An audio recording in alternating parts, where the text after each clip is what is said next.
Math Bites! Good evening. James and Nuclear here with another Math Bite. Today we're going to show you some interesting PowerPoint tricks. Basically an electronic way to do the same thing I've been talking about doing with poster board. Let's talk about the associative property. And let me erase these from my previous slide. The associative property says, in English, when multiplying or adding numbers, if you are adding or multiplying all the way across, you can regroup in any way that is helpful.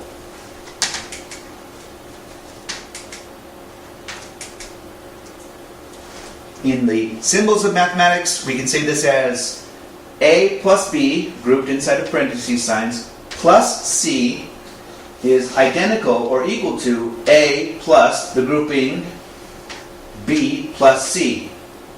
Notice the plus sign here and here though. That's critical. If that's not there, you have to use a different rule called the distributive property, which we will get to in a moment.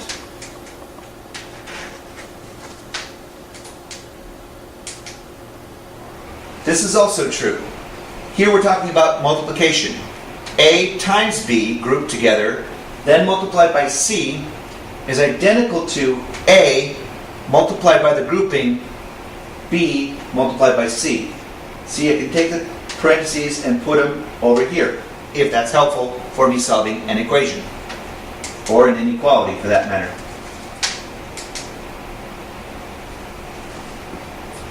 Let's try it out.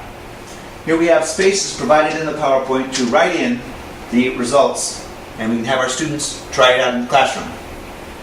This example says that x plus 7 grouped together plus 3 is equal to something over here. Notice we have changed where the parentheses are. Here we have them on the first two, here we have them on the second two. So it's very simple. We have the x right there. Let me get myself a pen. The x would go there. Over here would go the 7 plus the 3.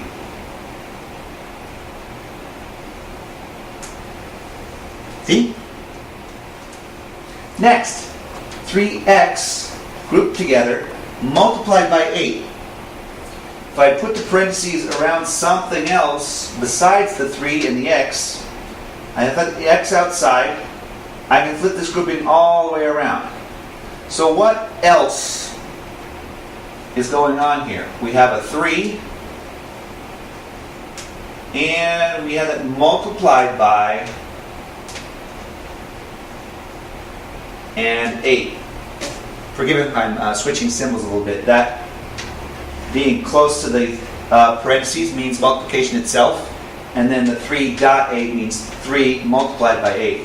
We could carry this out a little further. We can carry this out further too, which is why we do the regrouping in the first place. We want to make progress and make this look simpler is the ultimate goal.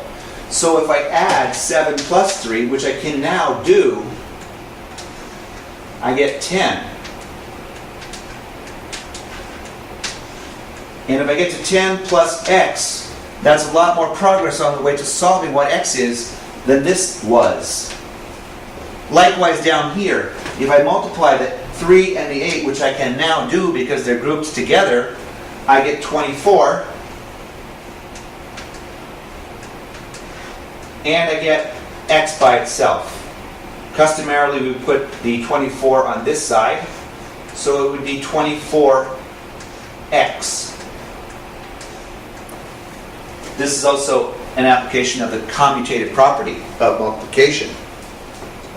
Okay, moving right along.